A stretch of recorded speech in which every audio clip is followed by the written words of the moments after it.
네, 세 번째 작전명, 충전 끝난 2차 전지. 2차 전지 얘기를 해보려고 합니다. 테슬라가 그렇게 좋지 못한 주가 흐름을 보이는데도 불구하고 우리나라 2차 전지는 또 오늘장에서도 상승 흐름을 보여줬습니다. 정동태 매니저님, 지금 2차 전지 오르는 이유를 어떻게 보고 계십니까? 뭐 상당 기간 가격 조정과 기간 조정 오래 받기도 했고요. 근데 그러면서도 저는 이제 얘기 드렸던 부분은 좀 장비 쪽을 보자고는 좀 계속적으로 얘기를 좀 드렸습니다. 그러면서 제가 방송에서 얘기 드렸던 종목은 이제 수주 잔고 많이 쌓였고 실적이 좀 회복되는 게 좀 명확하게 좀 기대되는 기업들이 있다고 좀 얘기 드렸는데 그게 이제 D&T였고요. 보통 이런 것들을 좀 잘 보셔야 될 것 같아요. D&T의 어떤 차트 화면 보면서 좀 설명을 좀 드리게 되면 굉장히 오랫동안 이렇게 가격 조정을 받았고요. 그리고 바닥을 다지면서 오늘 주가가 한 17% 가까이 좀 올랐는데 네. 보통 주가가요. 이게 실적이 좀 기대가 높은 기업들은 이 직전 고점을 돌파하면서 갭상승으로 큰 시세를 내는 케이스들이 굉장히 많거든요. 그래서 이 D&T 같은 경우는 수주 잔고가 높다고 제가 이제 밴드에도 좀 올려놓은 자료도 있기도 하고요. 그렇기 때문에 4분기 실적 자체도 나쁘지 않을 것 같아요. 보게 되면은 우선 예상 실적 데이터도 보면은 34억 쪽으로 높은 숫자는 아니지만 2022년 대비해 흑자를 전환한다라는 거. 그러니까 결국 주가가 좀 강하게 치고 올라갈 때가 어느 때냐면요. 적자 기업이 흑자로 전환했을 때. 그리고 흑자 전환되거나 실적이 계속적으로 성장될 때 그럴 때 주가가 안 쉬고 계속적으로 폭발적으로 시세를 분출하면서 올라가는 기업들이 많거든요. 근데 장비 쪽은요. 아직 좋은 실적 발표했지만 주가가 좀 바닥에 있는 기업들 분명하게 많습니다. 물론 이제 소재 쪽이라든지 뭐 리튬 가격이 더 이상 리튬 가격이 오늘 좀 급등을 한 걸로 제가 알고는 있는데 네. 그런 부분들은 사실 제가 이제 판단을 했을 때는 제가 이제 기업을 바라보는 가치 중에 하나는 어떤 가격 사이클에서 움직이는 기업들보다는 본업에 대한 부분들에 대한 기술력이 명확히 좋은 기업들은 돈을 계속 잘 벌 수밖에 없기 때문에 그런 위주로 좀 보셔야 될 것 같고 장비라고 한다면 뭐 스마트 팩토리도 될 수 있을 것 같고요. 뭐 열처리, 뭐 소성 장비 기업들 좀 그렇게 같이 좀 보셔야 되는데 제가 뭐 D&T를 얘기 드리면서 이번에 실적 발표한 기업도 한번 보게 되면 네. 원준이라는 기업이 있거든요. 원준. 네, 맞습니다. 여기 실적을 보게 되면 2022년 대비 영업이익이 50% 역성장했습니다.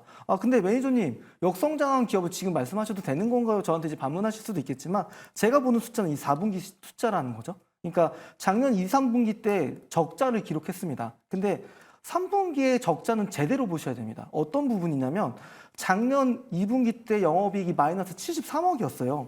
근데 3분기 때 마이너스 24억으로 2분기 연속 적자를 기록했는데 적자 축소였죠. 적자 축소되고 이번 어떻게 됐나요? 예, 영업이익이 100억 나왔습니다.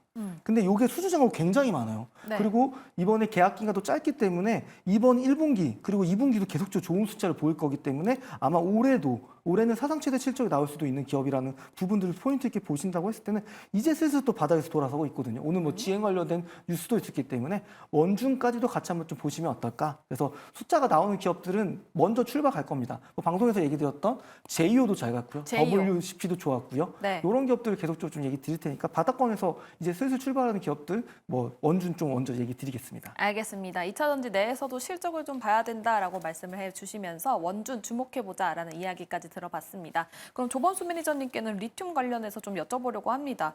지금 또 CATL의 리튬 광석 공장이 현재 채굴 활동을 중단했다라는 소식까지 전해지고 있는데 앞으로 리튬 가격이 좀 어떻게 될까요? 리튬 가격이 일단 그러면은 더 추가적인 하락이 나오기에는 좀 제한적이라고 보시면 좋을 것 같은데요.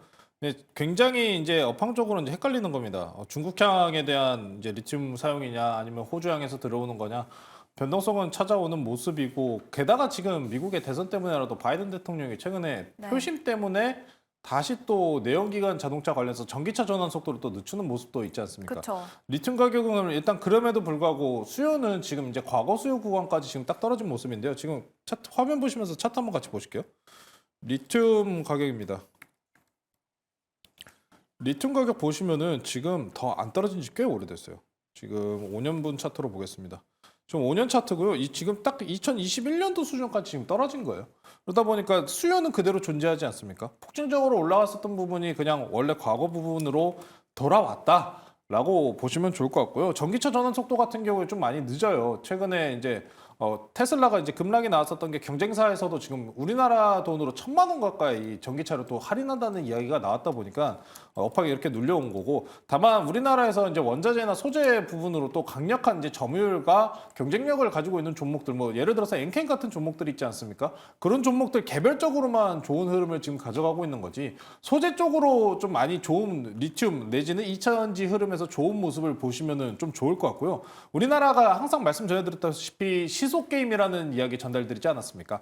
반도체가 못 가면은 2차전지가 가고, 2차전지가 못 가면 반도체가 가는 그런 모습이 아직도 유사하게 흘러가고 있기 때문에, 만약에 엔비디아 실적으로 반도체들이 단기적인 하락세가 찾아온다면은, 그렇다면 2차전지가 또 다른 도피처가 되지 않을까라고 저는 생각을 하기 때문에, 리튬 가격에 대한 하락분은 이제는 더 이상 제한적이다. 수요는 있는 상황에서 과거 구간까지 충분히 떨어진 상황이고, 중요한 포인트, 제가 매번 2월 달 들어서 계속 말씀드렸었던 게 3월 달에 양해가 있다는 말씀 전해드렸었죠. 네. 최근에 중국의 경기 회복세도 참 좋은 모습을 또 보여주고 있고, 부양책도 계속해서 나오고 있는 모습을 보이고 있기 때문에, 이런 원자재와 비철금속에 대한 상승 가능성도 충분히 있는 상황입니다. 그래서 리튬 가격에 대한 하락세는 제한적일 수밖에 없다. 그러니 개별적인 호재를 보유하고 있는 소재주들을 찾아가자라면서 말씀 전해드리겠습니다. 알겠습니다. 이렇게 2차전지 전반적인 이야기를 짚어봤습니다. 조범수 매니저님, 그럼 2차전지 내에서 보는 종목 따로 있으십니까? 저는 아직은 따로 없어요. 이게 왜 그러냐면은 시세를 한번 강하게 분출된 이후에 조정이 나오고 다시 반등이 나오고 있는 상황이잖아요. 그러면 이 반등이 나와도 그럼 다시 우상향을 할 수 있을까요? 라고 물어보신다면은 그건 아니요라고밖에 대답을 할 수가 없어요. 그런 상황이기 때문에 일단 최대한 반등이 나올 구간까지 좀 대응하실 수 있을 때 대응을 하시고, 저는 현재 구간에서 이제 시간이 필요하다고 생각합니다. 업황이 중요한 건 업황이잖아요. 업황이 지금 완벽하게 회복된 것도 아니고 연말까지 계속해서 괴롭힐 거예요. 당장 이번 주 지나고서도 대선과 관련해서 선거인들 투표가 계속해서 이어지지 않습니까? 미국에서.